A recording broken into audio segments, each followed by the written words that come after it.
আমাদের গ্রামের বাড়িতে এখন অনেক কাজ। গ্রামের মানুষরা কিন্তু অনেক বেশি পরিশ্রমী হয়। আমার মায়ের ধান সিদ্ধ করা শেষ, এবার পাতিল মাজার কাজ শুরু। এইদিকে আমি অনেকদিন পরে নদীতে কত আনন্দ করে গোসল করলাম। ধান সিদ্ধর পরে এবার ধানগুলো শুকানোর পালা। আমি ধানগুলো ঘেটে দিচ্ছিলাম, আর আমার পিছন পিছন আমার ছেলেটাও দেখেন ধান ঘেটে দিচ্ছিল। কার কার বাচ্চা এমন করে সবাই কিন্তু কমেন্ট করে বলে যাবে। এইদিকে দুপুর বেলায় আমার আব্বা 2টা মাছ কিনে নিয়ে এসেছে, আর তার সাথে 2টা ফুলকপিও কিনে নিয়ে এসেছে। এই তেলাপিয়া মাছ দিয়ে আজকে মা ফুলকপির তরকারি রান্না করবে। মা এখানে বসে বসে মাছগুলো কাটতেছিল, আরেকদিকে তো ধান শুকিয়ে গিয়েছে। মা বলছিল ধানগুলো ওঠাতে হবে। এরপরে আমি ধানগুলো উঠিয়ে নিচ্ছিলাম। মায়ের কাজে সাহায্য করতে পেরে আমার কাছে তো খুবই ভালো লাগতেছে। এরপরে আমি আমার ছেলের জন্য একটা বই নিয়েছিলাম। অনেকে জিজ্ঞেস করেছিলেন এই কথা বলার বইটা আমি কোথায় থেকে নিয়েছি। এই বইটা কিন্তু আমি অনলাইন থেকে নিয়েছি। এই কথা বলার বইটা পেয়ে আমার ছেলেটা অনেক কিছুই শিখতে পেরেছে। বইটার নাম হচ্ছে জায়ান্ট ইন্টেলিজেন্ট বুক। এই বইটাতে Bangla alphabet, number, Arabic, recording সবকিছুই আছে। বাচ্চাদেরকে মোবাইল থেকে দূরে রাখার জন্য এমন একটা বই খুবই দরকারি।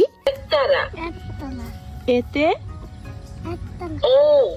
ওতে ঔষধ।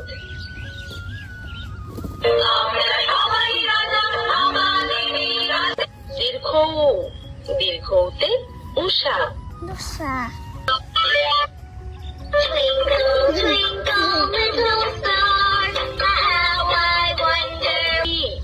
B for ball.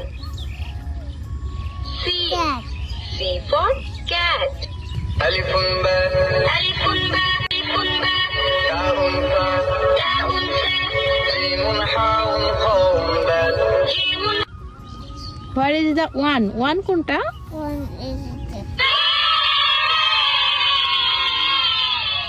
Excellent. You are right. Where is the minus? No, you are wrong. ভুল Where করছি। is the minus? মাইনাস এইটা।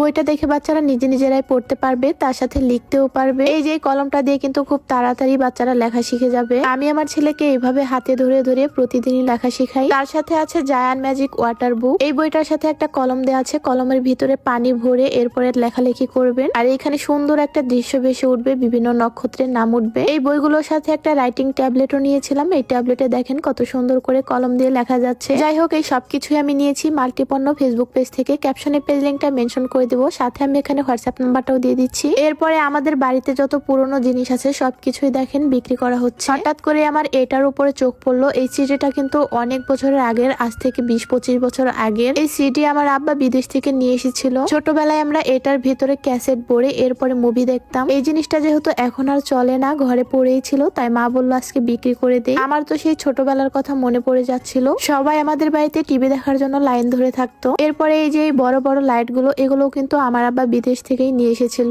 লাইট গুলো নষ্ট হয়ে গিয়েছে, তাই মা বিক্রি করে দিচ্ছিল। সত্যি বলতে কিছু কিছু পুরনো জিনিস দেখলেও সেই ছোটবেলার কথা মনে পড়ে যায়। আমাদের বাড়িতে অনেক অনেক পুরনো জিনিস ছিল, সবকিছুই মা বিক্রি করে দিচ্ছে। তার সাথে দেখেন এই প্যাকেটিং এর কাগজগুলো, এই সবগুলোই কিন্তু পার্সেলের বক্স, আর এগুলো আমার মা জমিয়ে রেখে বিক্রি করে দিচ্ছে। এরপরে দুপুরের খাবার সময় হয়ে গিয়েছে। আজকে আমার মা রান্না করেছে তেলাপিয়া মাছ দিয়ে ফুলকপির তরকারি। দুপুর বেলায় এই তরকারিটা দিয়ে ভাত খেলাম। ভাত খাওয়া শেষে আমি বিকেল বেলায় মায়ের হাতে নদীতে গোসল করতে যাই। এই যে পাতিলগুলোতে কিন্তু আমার মা ধান সিদ্ধ করেছে, আর এই পাতিলগুলো ধোয়ার জন্য নদীতে নিয়ে যাচ্ছে। অনেকদিন হয় নদীতে গোসল করি না, নদীর পানি অনেক বেশি পরিষ্কার হয়ে গিয়েছে, আগের মতো আর বালি ঘোলা নেই। মাকে বলছিলাম তুমি যখন নদীতে যাও আমাকেও একটু সাথে করে নিয়ে যাও। আমার সাথে এবং আমার মায়ের সাথে আমার ছেলেও এসেছে। যদিও আমার ছেলেকে একা একা কখনোই নদীর পাড়ে আসতে দেই না, সারাক্ষণ চোখে চোখে রাখি। কিছুদিন আগেও কিন্তু নদীটা ভরা ছিল, আর এই কয়েকদিনের মধ্যেই দেখেন নদীটা একদম শুকিয়ে গিয়েছে। এই সময়টাতে নদীতে গোসল করে অনেক বেশি আরাম লাগে। নদীর পাড়ে বালি দিয়ে আমার মায়ের পাতিলগুলো ঘষে ঘষে পরিষ্কার করছিল।